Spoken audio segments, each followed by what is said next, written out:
Buenas, bienvenidos al canal de YouTube, Instagram y Facebook Tinta Ariza. El día de hoy tenemos una invitada de lujo que ahorita Karina les va a presentar. Tenemos el honor de tener a Annie Brenes, ya casi la vamos a presentar de una manera más amplia. Pero bueno, queremos agradecerle a todas las personas que ven estas entrevistas y recordarles que estamos en la sección de Tinta Ariza llamada Exploremos Alajuela, una sección que busca encontrar la identidad de qué es ser alajuelense, qué nos diferencia y cuáles son nuestras peculiaridades.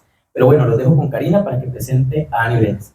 Bueno, muchas gracias, Steven. Gracias por la invitación nuevamente a este programa. Annie Brenes, muchísimas gracias por acompañarnos el día de hoy. Bueno, voy a hablarles un poquito sobre Annie Brenes.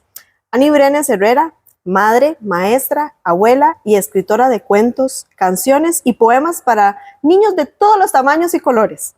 Disfruta y agradece las oportunidades de cada día, así comparte sus experiencias en charlas, talleres y seminarios. Colabora con suplementos didácticos, bibliotecas y revistas de educación y cultura. Es amante de las mariposas, símbolo del maravilloso proceso de transformación al que todos estamos invitados. Y es fiel creyente de los ángeles, manifestación cotidiana del amor y la protección divina. Pero faltó una cosita. ¿Qué? Bisabuela. Bisabuela. Muy bien. Es parte del currículum. No, muy Tengo bien. 2 bisnietos. Excelente. Ya se amplió el currículum. Ya se amplió. Una rayita más. Pero bueno, Annie, bienvenida y de verdad muchas gracias por estar acá. Gracias a ustedes por la invitación. Me siento muy contenta con esto, porque es mi biblioteca y mi provincia. Claro, y tomando en cuenta, ¿verdad?, que es, como acaba de decirlo, es una escritora que orgullosamente podemos decir una escritora alajuelense, ¿verdad? Pero bueno, iniciando con la entrevistita, porque tenemos acá varias cosas que queremos saber de usted. La primera que hago es muy personal. Le pregunto, a mí a veces como escritor me cuesta mucho dirigirme a los niños, me cuesta mucho, ¿verdad? Siento que no hablo su idioma, siento que me cuesta un poco y siempre he intentado, siempre ha sido para mí el reto más grande. ¿Cómo logra usted crear esa conexión tan profunda con los niños? ¿Qué es lo que hace que logre esa conexión? Lo más importante es escribir para los iguales, entonces hay que sentirse niño. Hay que pensar y recordar las cosas bonitas de nuestra infancia y qué me gustaría que me contaran o de qué me hablaran. Los chiquitos, los niños entienden más allá de lo que nosotros los adultos podemos captar. Y además, pues yo me saqué la rifa porque yo me crié con mi abuela y mi abuela era especial, ella escribía y cantaba y hacía locuras. Tenía un gran conocimiento, no sé de dónde, pero lo tenía. Y ella me enseñaba con poesía y con canciones, cuentos, no como los de ahora, ¿verdad? Diferentes. Y entonces ese contacto con la palabra, con ella, o si no con mi tía que había sido maestra, o sea, me tenía en un ping-pong de cosas bonitas. Entonces cuando uno admira a alguien, casi siempre quiere ser como ese alguien. Y en este caso, como que me fui acostumbrando a esto. Y aparte, pues que todos traemos de Dios algún don, siempre traemos un regalo. A mí no me tocó el de cocinar, ni el de bailar, ni otras cositas por ahí, ¿verdad? Pero me tocó el de escribir y el de soñar. Y saber que no hay diferencias. Para soñar, usted puede soñar con una mariposa cuando es un chico y la sigue por primera vez, y puede seguir soñando con la mariposa cuando es un bisabuelo. No hay un límite para decir, los que tienen tantos años ya no pueden escribir cosas de niños. No, siempre somos niños. Ese niño no desaparece, a menos que lo escondamos. Qué bonito y qué dicha que ha protegido a esa niña interna, ¿verdad? Sí, qué lindo. Qué linda esa conexión, Annie, de verdad, con los peques y con los niños, de verdad, de toda esa transformación, porque ahí leímos en su biografía que somos Exacto. como esa transformación, ¿verdad? Entonces, qué bonito. Bueno, y otra preguntita, Annie. ¿Qué es para Annie Brenes un libro? Un libro es como la cueva de Alí Baba, pero sin ladrones. Es con lectores. Es como un cofrecito de maravillas que guarda historias, palabras, sueños, inventos. Entonces, cuando uno logra hacer un libro, también es parte de uno, parte de la vida. Entonces, viene a ser un hijo o un nieto más, porque para mí todos mis libros son mis hijos. Cuando me preguntan cuál le gusta más o cuál libro es preferido, yo no puedo jamás decir cuál es, porque no puedo decirlo.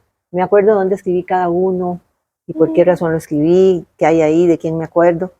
Entonces, les hablo continuamente, los acomodo, los desacomodo, y a veces uno va encima de otro y digo, no, usted córrase porque es más grande.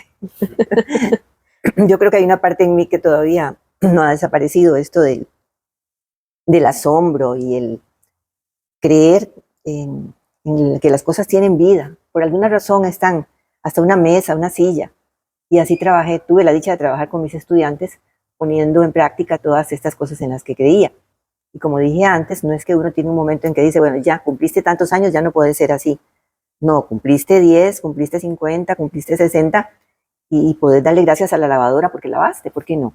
Y la lavadora está ahí por alguna razón. Entonces, me gusta que hace un tiempo leí un libro que se llamaba Animales domésticos y electrodomésticos. Era un libro como de historias y le hablaba cada cosa de la casa, de un escritor colombiano, no recuerdo el nombre. Y yo digo, ¿ves? Este piensa igual que yo. Muy bonito.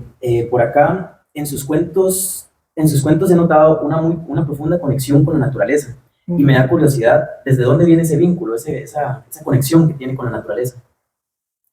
Nosotros somos bendecidos por Dios, al menos vivimos en Costa Rica, los que vivimos en Alajuela.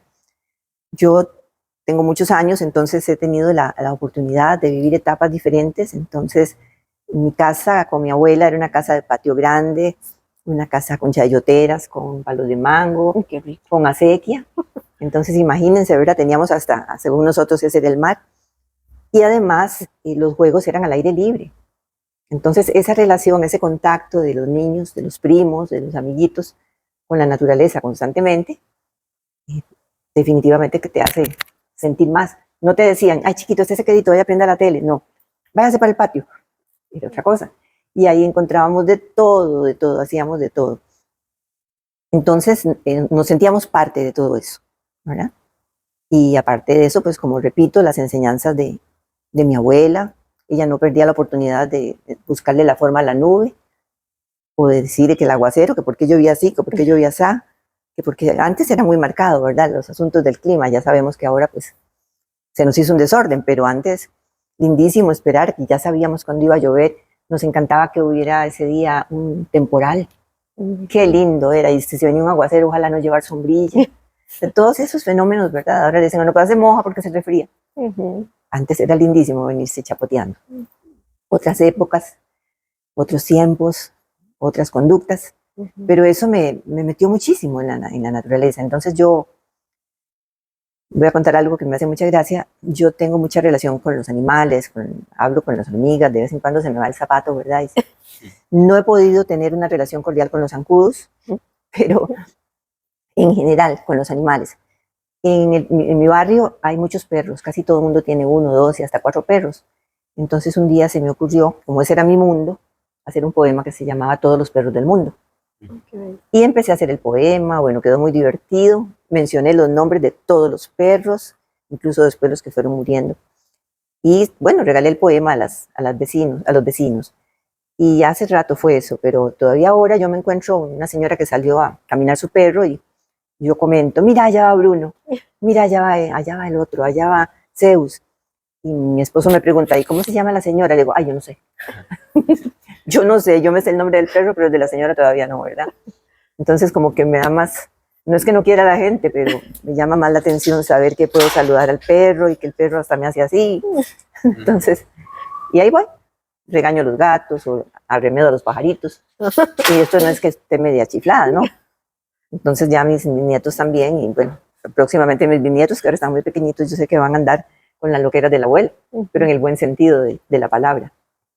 Bueno, Ani, más que relatos ambientales, sus historias también transmiten de cierta crítica ambiental, también, ¿verdad? ¿Qué la impulsa a abordar estos temas desde la literatura? Mire, si yo me pongo muy enojada, por ejemplo, por los monitos o por las quemas que hay en el bosque, y me voy al periódico y pido un espacio, o tomo un micrófono ahí en el parque y comienzo a pelearme con la gente, que por qué, tal vez eso no tendría mucho peso. Pues sí, dicen, esa está loca, pero, o mucha gente diría, tiene razón. Pero dentro de lo que yo puedo hacer un cuento. Y eso me pasó con un proyecto que trabajé por muchos años con la UNED, contando historias y dando talleres por todo Costa Rica, de extremo a extremo, algo lindísimo que nunca voy a olvidar. El programa de educación ambiental. ¿Pues? Ajá, del CEA, Centro de Educación Ambiental. Entonces era una maravilla. Entonces yo escribí varios libros. De hecho tenemos un manual para que el maestro no diga, es que yo no sé dar un taller. No, ahí está todo. Ahí está hasta lo que pasa Si un chiquito en medio taller se pone a llorar o se orina, o lo que sea, sabe lo que tiene que hacer, hasta esas cosas. Pero, ¿qué es lo que hago? Bueno, yo tuve la, no oportunidad, sino el momento de ver una noticia en la televisión. En esa noticia, unos monitos del Guanacaste morían, caían del árbol, y los enseñaron así crueles, ¿verdad? Como son las noticias, donde los monitos caían y se quemaban. Y yo me quedé impactada, ¿verdad? Y yo decía, pero yo no puedo correr a Guanacaste a ver qué hago. Entonces escribí un libro que se llama Requiem por la familia Congo. Mucha gente me llamó la atención, ni siquiera sabía lo que significaba Requiem. Entonces, había que empezar por ilustrar esa parte. Con los niños, cuando se presentó el libro en la antigua aduana, me acuerdo que tuvieron el gusto de hacer un altar con velitas y todo, y poner unos moñitos, y poner los libros, y era como muy impactante. Y me decían, pero ¿cómo se le ocurre poner estas cosas tan tristes, tan trágicas para los chiquitos? Cuando los chiquitos también sufren pérdidas. Se les murió el gato, el hámster, o el abuelito, o se les perdió algo que querían mucho. Entonces la vida no es toda color rosa, ¿verdad? Tenemos que ir poco a poco aceptando lo que viene. Y entonces el libro se fue con unas ilustraciones preciosas, incluso tenía un poco de movimiento al principio. Ya no por falta de presupuesto, pero bueno, al principio sí las tenía. Entonces el libro cuenta esa historia, desde la parte linda, positiva de todos los monitos y su vida, luego la parte trágica, pero ahí no terminó. El libro tiene una serie de actividades que invitan a que esto no suceda más. Y cuando ya no estemos, los que van a estar son los niños. Entonces, ¿por qué no? Ahí vamos a tener biólogos, vamos a tener encargados de la naturaleza, y ellos van a saber, pero de chicos van a empezar a pintar, van a hacer juegos diferentes con los que ellos van a decir qué rótulos pongo en el parque, qué cosas hago, juguemos bingo. Hacen una serie de juegos tradicionales ahí que el libro los trae todos indicados. Entonces, la mayoría de los libros con esta línea ambiental de la serie Mapachín, la mayoría de estos libros traen su parte, su segunda parte. O sea, estamos muy bien, subimos a la parte más trágica, pero bajamos otra vez a un nivel donde viene nuestra responsabilidad. Entonces, parte mía, no puedo salir a tratar de solucionar estas cosas, pero sí puedo invitar a los chiquitos, darles un taller sobre esto y que ellos llenen el libro y jueguen con el libro y se aprendan la canción de los bonitos y peguen brincos y no se les va a olvidar. Qué linda experiencia. Sí, muy bonito. Sí. Bueno, yo le hago seguimiento a todo esto. De hecho, hay una pregunta que era, ¿qué significaba para usted ser parte del programa ambiental, verdad? Entonces, habiendo ya mencionado esto, creo que podemos adelantar esta pregunta. Sí. ¿Qué significó para usted? ¿Cómo fue este proyecto? ¿Cuántos años duró? Porque tengo entendido que es una serie que tuvo más de 35 años, ¿verdad? Sí, yo no comencé con la serie al inicio, pero sí, gané un concurso en la UNED con poesía ambiental. Entonces, después de eso me llamaron para que participara, junto con doña Sonia Vargas, que era la encargada, y hicimos una dupla maravillosa, y entonces ella era la parte más técnica, más de científica, ¿verdad? Ella es bióloga y demás, y entonces yo inmediatamente iba con los cuentos y con los juegos y las vacilones y actividades. Disfrutamos muchísimo, incluso una gira que hicimos terminamos con el mar, que salimos por todos los pueblitos de Punta Arenas, por el lado de Guanacaste, y el cierre fue ahí en el centro marino, en Punta Arenas, lindísimo, lindísimo, donde llegaron chiquitos que habían participado en todos los buses llenos de chiquitos con actividades, ahí contamos historias, una actividad linda con un cierre muy especial.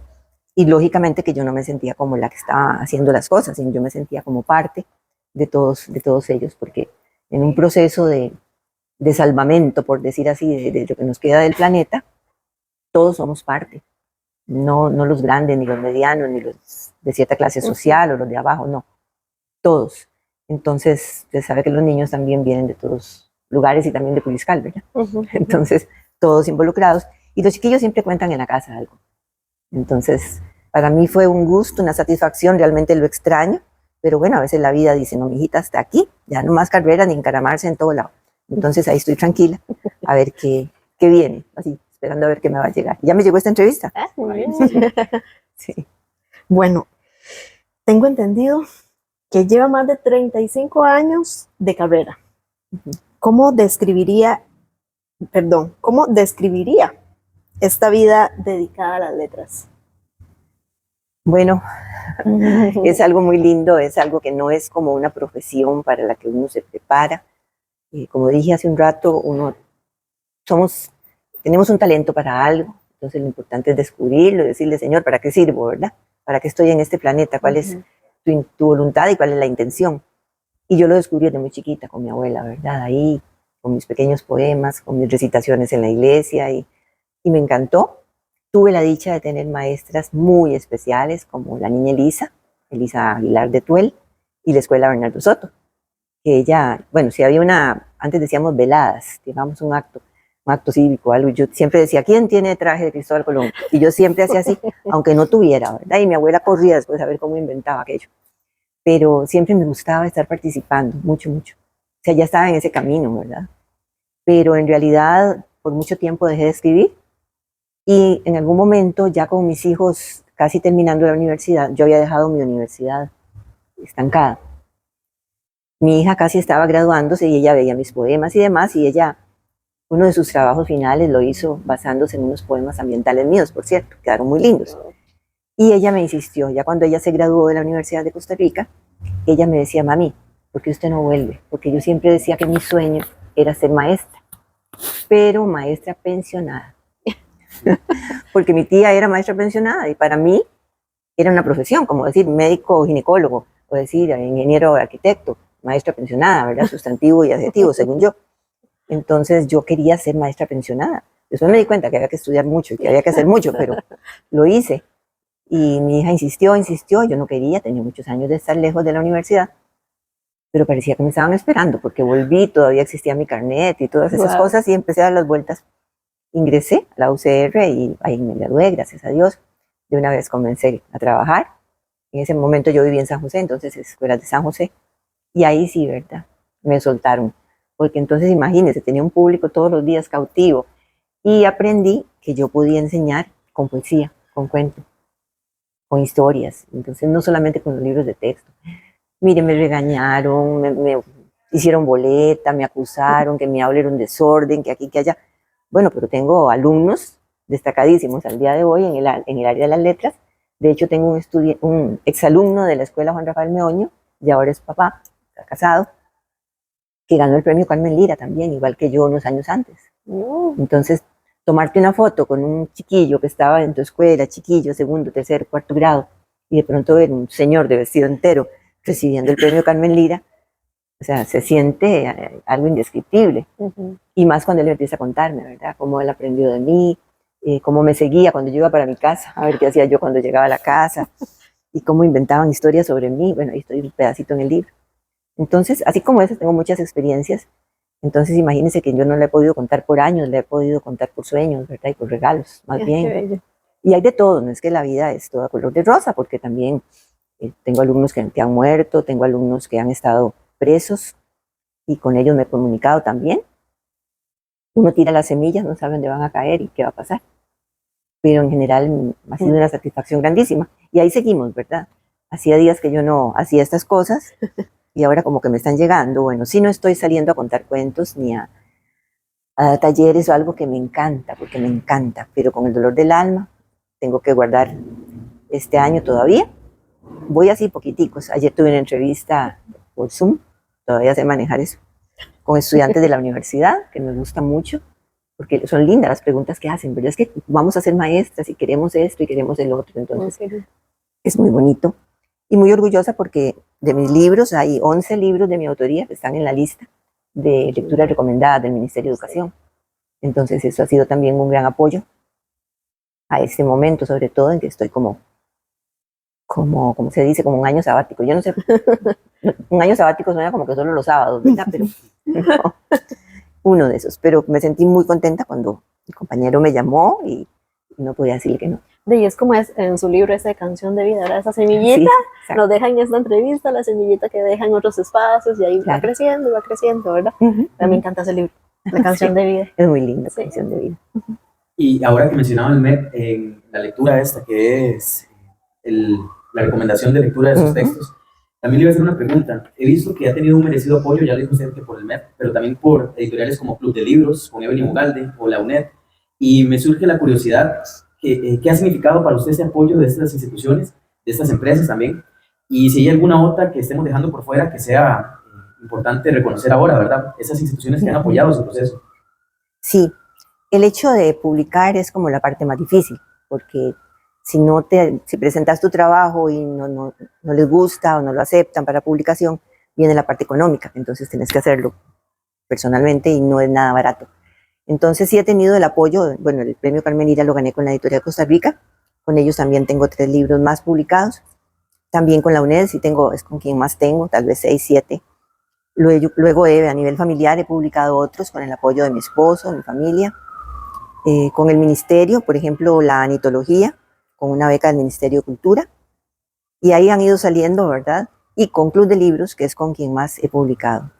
Club de Libros ha sido una de las editoriales que al principio eran como tan pequeñas, ¿verdad? Y como tenían como no mucho apoyo, que digamos, y bueno, Evelyn Ugalde ha sido una valiente ahí y ha abrazado a tantas personas que actualmente tiene muchísimos éxitos y muchísimos escritores dentro de ella. Yo soy una de ellas, porque nos apoya no solamente en la producción del trabajo, sino en la distribución, y entonces los libros andan por todas partes. Y esa ha sido más o menos digamos, las editoriales, ¿verdad? Costa Rica, UNED, bueno, también tengo 2 publicaciones con la Universidad de Costa Rica. Y en suplementos didácticos y revistas, y eso sí he escrito bastante. Me gusta y lo voy a seguir haciendo. Sí. Sí. Bueno, debido a que este canal se enfoca en retratar la identidad alajuelense, me gustaría saber qué considera usted de Alajuela y de los alajuelenses. ¿Cree que se nos distingue tanto en el arte como en la lectura? Bueno, Alajuela. Tengo más de 70 años de conocer a la abuela. A mi amiga la abuela. Lástima no traje, tengo un libro que se llama La abuela mía. Y se llama La abuela mía porque cuando uno tiene algo, que es suyo, lo cuida. Entonces, se los voy a hacer llegar, creo que no lo tienen aquí. Ese me lo publicó la UTN. Ah, bueno, había mencionado la UTN, ahí está. Y estoy tratando de acordarme de otra que ahorita me viene el nombre. Y sí, todo cambia, ¿verdad? Como la canción, no solo la abuela. Cambian las personas, cambian los lugares. Sí me duele mucho a la abuela, no es la que yo conocí, en la que yo viví. Hay muchos esfuerzos para rescatar y hay muchas personas que están esforzándose. Sé que hay talleres de literatura, ahora Juan Cuentacuentos tiene un grupo donde está haciendo talleres para niños y para adultos de lectura, clubes de lectura. No sé si la biblioteca tiene club de lectura. También, bueno, perfecto, ahora me averiguo, ¿verdad? Pero sí, veo que de vez en cuando se hacen cosas, es cierto. Lo de los pasillos literarios, yo me sentí muy orgullosa de que me pusieran ahí en un lugar especial, en la plaza Tomás Guardia. Muy orgullosa porque no es un orgullo personal, es un orgullo de mi provincia. Sí quisiera que a veces no se pensara tantísimo en extender a la abuela en la parte de infraestructura, que yo sé que es bueno y todo, pero buscar las partes de adentro, o sea, buscar las partes culturales, las partes sociales, porque antes con el asunto de los apodos, ¿verdad? Que eran tan famosos y que todavía lo son, pero todo ha ido cayendo. Podríamos tener un centro histórico tan lindo con ese Museo Juan Santamaría, que yo lo viví porque yo daba catecismo en la cárcel de Alajuela, imagínense, hace tiempos. Pero sí, se ha perdido mucho eso de lograr como un centro histórico, ojalá que lo hagan ahora, porque hay edificios bellísimos. Ayer vi con tristeza ya la muerte de la Torcaz, ya definitivamente una soda tan vieja donde íbamos a marcar los chiquillos del colegio, los del María contra los del instituto. Entonces muchas cosas desaparecen, y es cierto, tienen que desaparecer por muchas razones. La gente se muere y otros no conservan.